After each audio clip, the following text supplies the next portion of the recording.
When somebody suggests you commit arson together, your reaction is most likely to differ based on the identity of that person.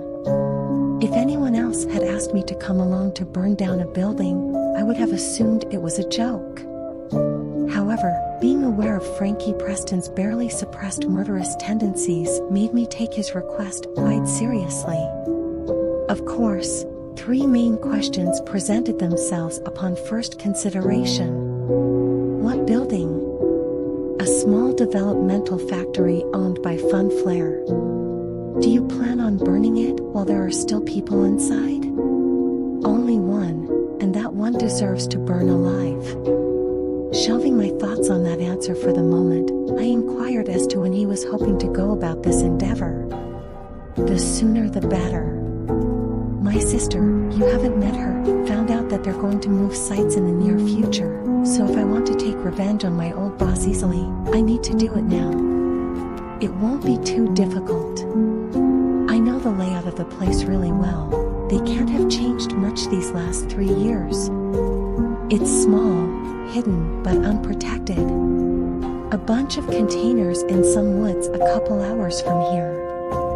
The human I hate most in the entire world is there, every night, working all alone. His shoulders twitched.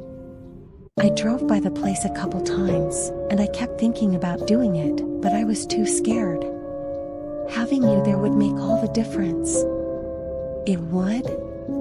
I echoed. Yes. Sunshine, you're strong.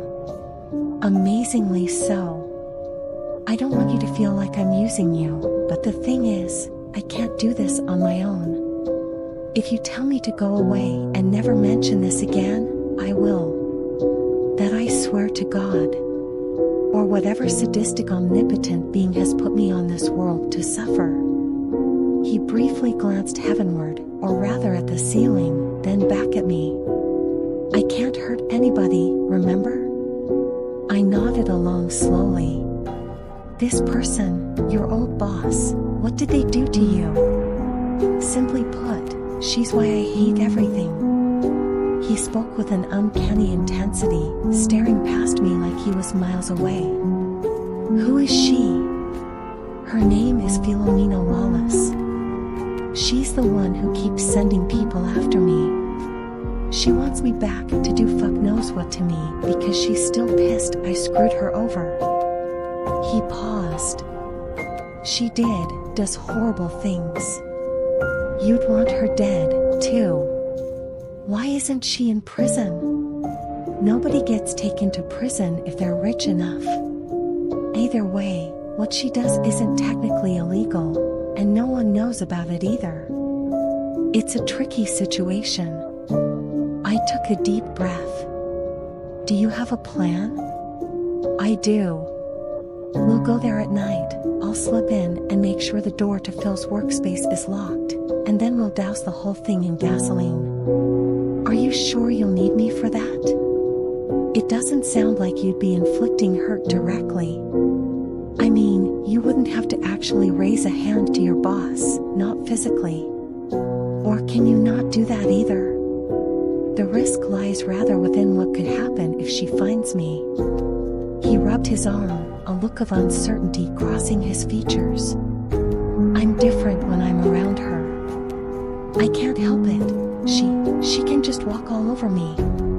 She made me be this way. There's nothing to be done about it, except to get rid of her once and for all. I'm not following. She made you be this way? What do you mean? Exactly what I said, he snapped, only to shrink back and raise his hands. Sorry. I'm so sorry. I stared at him in silence for a beat. You're terrified, I said. He glanced at his chucks, then back at me, looking like he wanted to say something but didn't know what. Sad, too, I added. Sometimes, I can't tell what you think, so I apologize if I'm reading this wrong. You shouldn't have to guess what's going on inside my head anyways, he muttered. I can't believe what I'm trying to rope you into again. It's like I didn't hear myself talk for a minute there. you. He raised a skeptical brow. I don't want to force you. I swear I don't. I will do this, and I'd feel so much better if you came with, but if this is something you're gonna resent me for in the long run. The long run? I mean, he started playing with his gum again. Are we not doing this? You really like me, I think. I think we shouldn't be talking about this in the same breath as committing lethal arson. I rubbed my nose before letting go of a long breath. If I can't stop you from doing this, I'll at least make sure you come back out in one piece. I wonder if this is how Nettie Peterson usually feels. Frankie beamed. You will? You're absolutely sure? Yes. Here's the plan. I drop off what I bought for my savior human, and then we can prepare, do what's needed. I don't want to put this off. The sooner it's over, the better. Definitely, he agreed with an eager nod. I'll drive you right over. Good. And Frankie, you know precisely how I feel about you. We got on our way the following morning. The car ride lasted several hours, most of which I spent fast asleep stretched out on the back seat. It was a wonderful nap. I hardly felt any of the vehicle's movements, admittedly a credit to the server's abilities as a driver. Eventually, the road was getting too bumpy to ignore, and I drowsily lifted my head to find us pulling onto heavily wooded terrain. Upon noticing I was awake, Frank gave me a fleeting, quite obviously forced smile. After a few more minutes, we came to a halt on a clearing. I got out and produced a canister of gasoline from the trunk, handing it to Fran after opening the door for him. He looked strangely absent, gazing off into the distance with a vacant look in his eyes. He grabbed the offered canister and clutched it to his chest, almost like he was hugging it. We'll be going the rest of the way on foot, then? I inquired. He nodded wordlessly. I couldn't hide my frown. The air around us was warm and fragrant, the moonlight shining through between the branches that seemed to reach out for us as we began walking. There was not even a hint of a breeze, and yet, a chill ran down my spine. My companion's demeanor was nothing short of uncomfortable. He seemed to suck the warmth out of the atmosphere around us, together with my initial confidence and the sweet scent of pine needles. His silence instilled in me a clammy sense of dread, and I couldn't shake it no matter how hard I tried. Normally, I would have probably appreciated the perfect calm and serenity of the lush forest around us, but seeing him in such obvious, unspoken distress drove away all my idyllic thoughts. This seems like an odd place to hide a factory, I remarked, trying to open a conversation once more. That's the point. You wouldn't go looking for a doll manufacturer in bumfuck nowhere, he replied. It's strange to think about. What kind of shady stuff can a toy manufacturer even get up to? Don't get me wrong, I trust you when you say they're bad people. I just wish you'd give me a little more information. I feel like I'm not getting something here. He let out a low hum. You are really innocent. No, I'm not, I argued, affronted. Not in a bad way. I said innocent, not naive. I've been cagey again, I know that, but the thing is, you'll see exactly what I was talking about when we get there. You'll understand everything, and to be honest, I'm very afraid of what you'll think once you do. We finally reached the building Fran had told me about. If it could indeed be called a building. It looked more like something that had been thrown together by a larva using Lego bricks. It was, as predicted, a bunch of containers lined up and stacked atop one another, small corridors and open metal staircases connecting them. It seemed to be almost entirely empty, all the lights were out, except for a single one. From behind a window on the upper floor, filtered through gray blinds, a cool, bright glow shone down upon us. It bathed Frankie in its surreal luminescence that seemed completely out of place given our raw, natural surroundings. "You were right," I stated, tearing him from his rigor. "Seems like there's only one person in there." "That's Phil," he mumbled. "I'm certain." "Then let's do this." Frankie detached himself from the canister, peeling it off his body like a piece of clothing. I took it from his hands while he walked over to the nearest door, reaching into his pocket to produce a set of shiny, slim tools. Despite the darkness, he set his fingers to work on the lock. It didn't take long at all for him to let out a satisfied sound, straightening up as he held the now open door for me. "I'm very skilled at lockpicking," he said lightly, by way of conversation. I couldn't hide the admiration in my gaze, and I gave him a proud smile that briefly caused his features to soften. I had not yet crossed the threshold when he grabbed me by the wrist, holding me back. "One more thing," he whispered, his voice suddenly ringing desperate again. "You won't like what we might see in there." "I know," I answered. It was implied. Stepping forth into the dark room, the smell of plastic and coffee instantly hit my nose. Fran fumbled for a light switch before thinking better of it and turning on the flashlight he'd brought.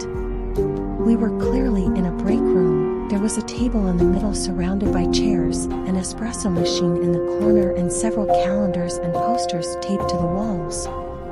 Unsuspecting, Frankie didn't comment, immediately moving across the cube and towards the door on the other side. It led out into a small corridor, improvised using more corrugated iron elements, and into another larger container. There was a desk with a computer in one corner and an empty operating table in the center. A large shelving unit occupied the entire left side of the room. A closer inspection revealed that it held all sorts of small parts, though what they were parts of was beyond me. Opening the plastic drawers at random, I glimpsed all sorts of metallic and silicone pieces, forming strange little thingies. "What is all this?" I asked Frankie. He had been standing by the operating table, staring at it with unblinking eyes. His expression was once more perfectly vacant. Not even his jaw was moving around his bubble gum. He didn't look up, and for a minute, I wondered if he'd heard me at all. "Doll parts," he suddenly answered, his voice lacking any inflection. I frowned, picking up one of the tiny metallic objects and inspecting it closely. I could see what he meant now. It appeared to be a very small joint, perhaps for a finger. "When you said Funflare made dolls, I thought you meant these stiff little baby dolls. I didn't know they made them this detailed." "Oh, they can be detailed all right. Is this, like, a robotics thing? Can they move on their own, too?" Frankie let out a sharp, mirthless laugh that was much too short. He fell completely silent again, and it felt as though the room had gotten colder. I bit my lip, placing the finger joint back in its box.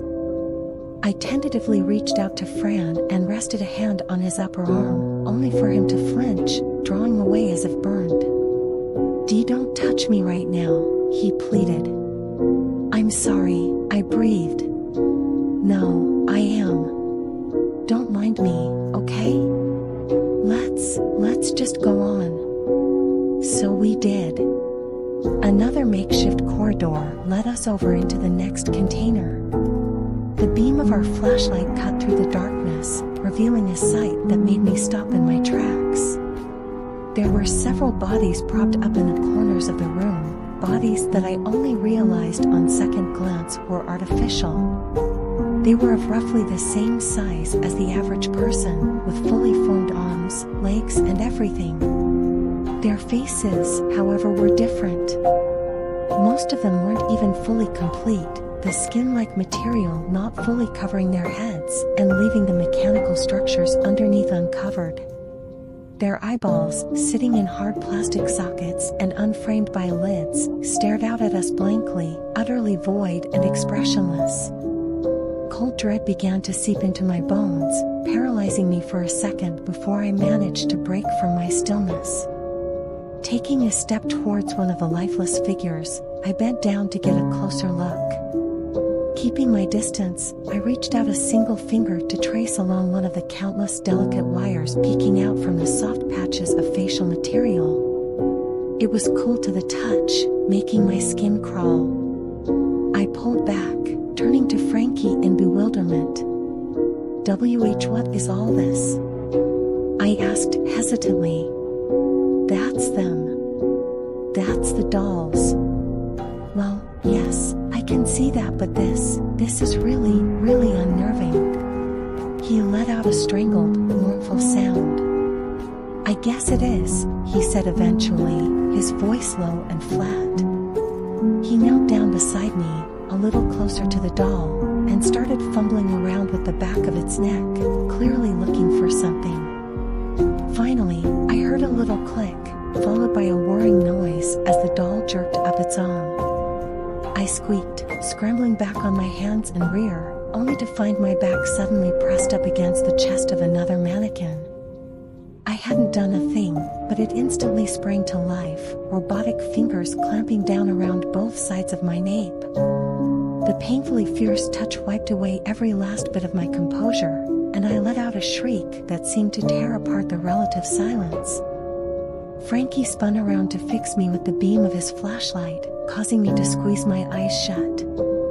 My heart was hammering against my ribcage, seemingly exploding when the hands started pulling me closer against the lifeless, yet animate body. The next thing I knew was that Fran had leapt forward and removed me from the doll's clutches with one swift, powerful yank. My chest was heaving, and I couldn't suppress a low whimper when I pressed myself to his side, frantically glancing about my surroundings. My fangs were bared, but my racing pulse was admittedly overtaxing me. I couldn't seem to form any coherent thoughts. My flight instinct was kicking in, further setting off my panicked response when I realized I might end up involuntarily jumping dimensions again.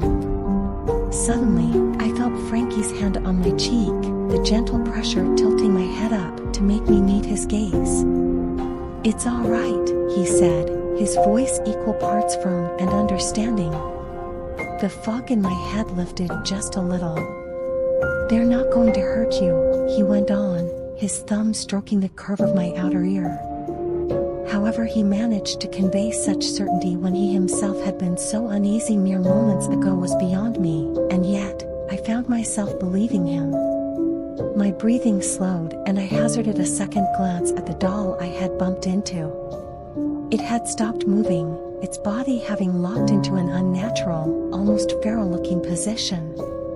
It was cowering on all fours, its torso lowered and its head up. Its neck was bent at such an extreme angle that it was approaching the comical. "What the fuck was that?" I whispered, the curse word escaping me before I could stop myself.